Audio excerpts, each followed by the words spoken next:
This dictation is from Sham Stenography YouTube channel. Start.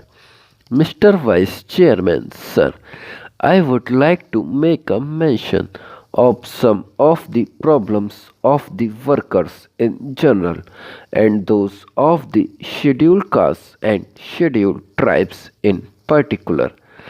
Sir, in the first place, I would like to state that the railway administration does not provide to the workers a speedy and efficacious remedy against their grievances. If a worker is demoted, he has to go to the High Court after appealing to the executive authority. If a worker is superseded, he has to go to the executive authority in appeal and then to the High Court. If he is removed or suspended from service, he has first to go to the executive authority and ultimately a right is administered to him to go to the High Court. The result is that if a worker is dismissed from service, even though his dismissal is not proper or wrongful, he will not get the relief unless he goes through this channel of appealing to the zonal authority, then to the labor board, and ultimately referring the matter to the High Court and lastly the Supreme Court. The result is that in a case where the judicial authority holds the termination illegal and improper, the railway authorities are required to pay back the entire wages. It is all right that we have removed and dismissed a large number of workers. I think they are in thousands. What is the outcome of this? The outcome would be that there will be a large number of cases in the high courts and the Supreme Court. Ultimately, it would be seen that even if one fourth of the workers get the relief of reinstatement and wages, the railway administration will be required to pay to the tune of crores of rupees by way of back wages, and therefore the time has come when we have to consider afresh as to how our industrial relations should be.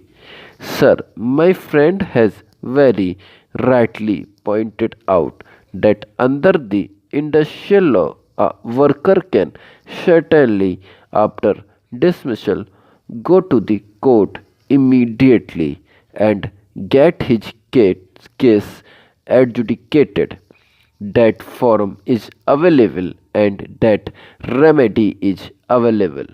But that is not so in the railways, and I cannot understand what difficulty there could be if you provided a forum for speedy and efficacious remedy.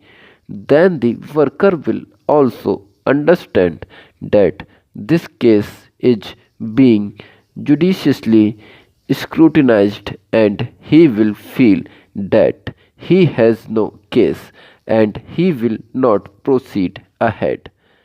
But when he spends 1 year or 2 years before the adjudicating authority, he knows, and the Honorable Minister would also agree with me, that by and large the tendency is to uphold the order of the lower authorities, howsoever wrong, illegal, improper, and malafide that order may be.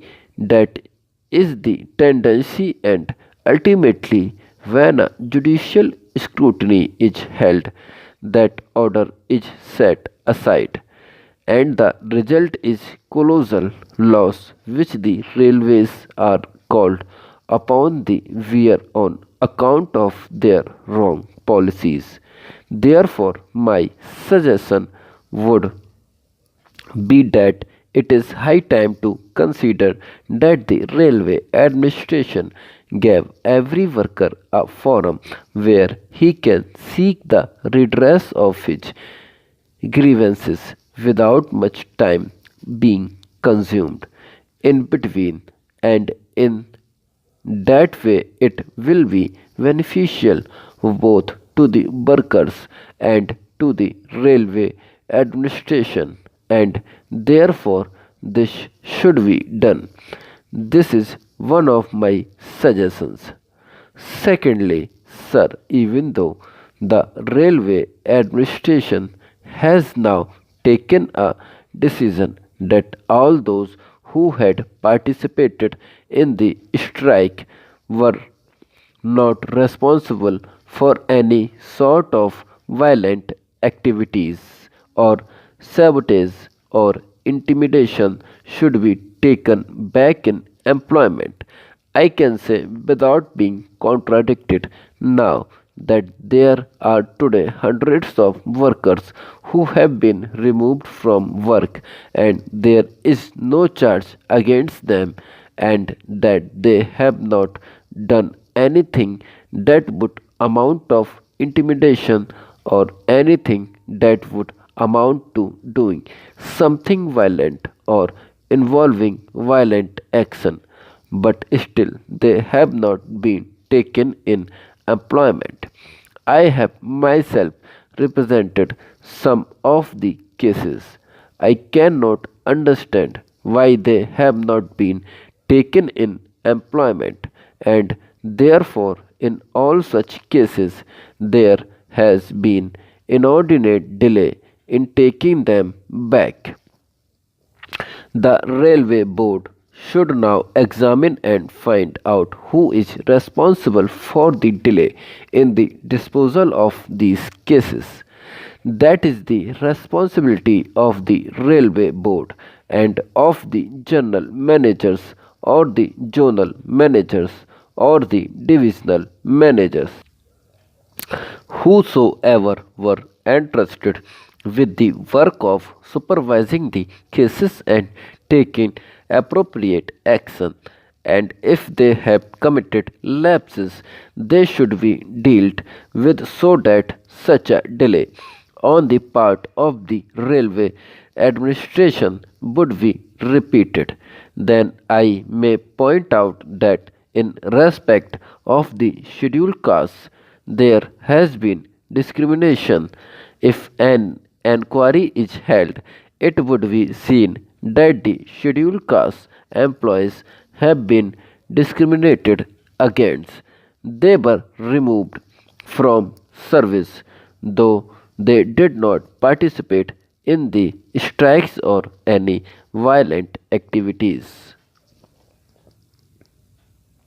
Sir, there are three factors connected with industrial relations. Firstly, sir, the management and officers should know the norms of industrial relations.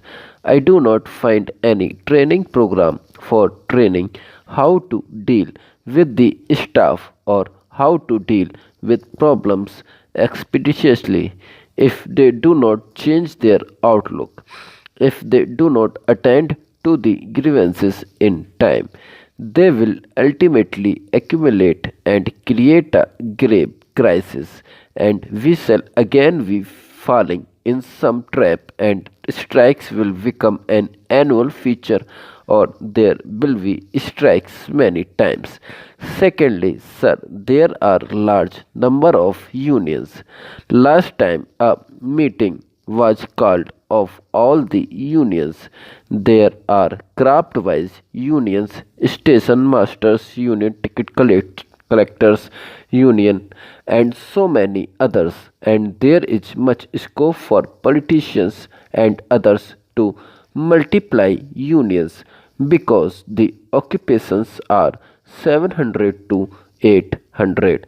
There are only two federations. The railway have not taken steps to eliminate multiplicity of unions unless stop or